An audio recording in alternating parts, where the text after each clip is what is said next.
Hello and welcome to the Irish Aesthete. Previously, I was talking about Arthur Edward Guinness, first and last Lord Ardiluan, and his wife, Lady Olivia Hedges White. Arthur was the son of Sir Benjamin Lee Guinness, proprietor of the eponymous brewery that expanded throughout the 19th century, thereby making the family fabulously wealthy. Meanwhile, his wife Olivia was a daughter of the 3rd Earl of Bantry, whose own landholdings in County Cork ensured he and his offspring were almost as rich. As I've mentioned before, the Ardiluans came to own Macroom Castle in County Cork and Muckross House in County Kerry, both with extensive estates. But they also had a couple of properties of their own on which they left a distinctive mark, and one of these was Ashford Castle in County Mayo. This is how Ashford looks today, when it acts as one of Ireland's best-known hotels, especially popular with Americans visiting this part of the country. But the castle you see now looked quite different 150 years ago.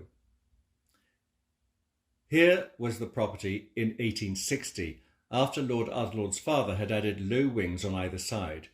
Originally, just the 5-bay central block stood on the site. Located on the edge of Loch Corrib, Ashford had been built as a simple hunting lodge by the Brown family, one of whom, Dominic Brown, was determined to acquire a peerage.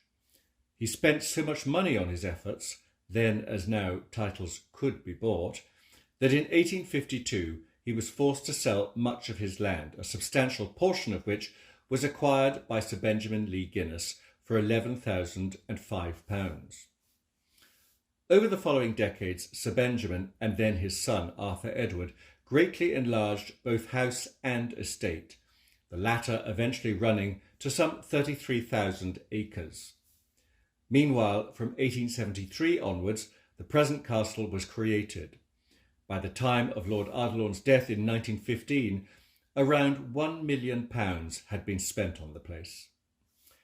I ought to point out that Ashford Castle was never a permanent residence for the Ardiluans.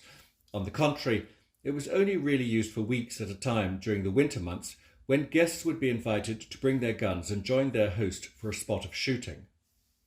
But, as this amusing little book illustrates, a lot of effort was put into making sure everyone had a memorable time.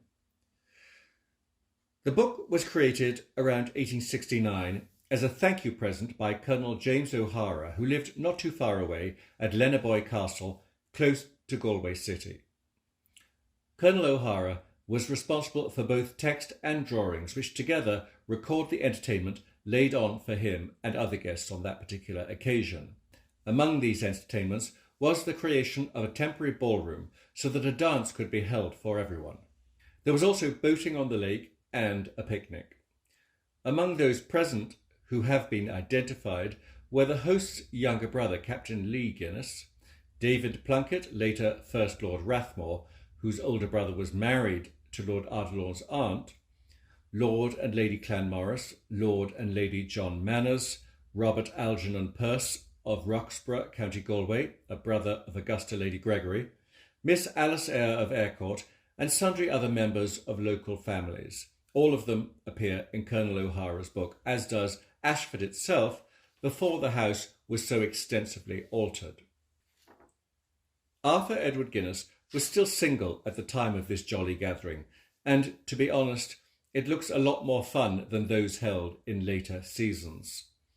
Surviving images in visitors' books show a lot of rather glum guests, usually outdoors because cameras at the time weren't good enough to capture indoor scenes very well.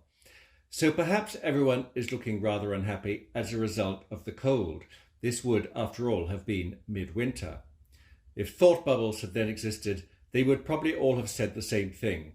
When can I go back to the fire? Like many hostesses of the time, Lady Ardilaun was assiduous at keeping a record of who'd come to visit her, which makes this particular photograph interesting. It includes Oscar Wilde on the extreme right. The picture dates from October 1878, when Wilde was aged 23 and still scarcely known, and it shows him fully togged out in his tweed breeks and coat for shooting.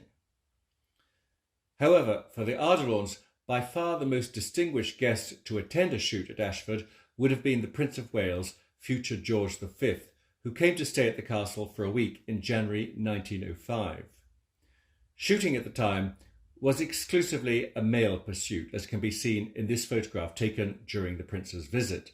It features the guest of honour and the other members of the party, along with all the beaters, and then in their middle, a solitary woman, Lady Ardilaun.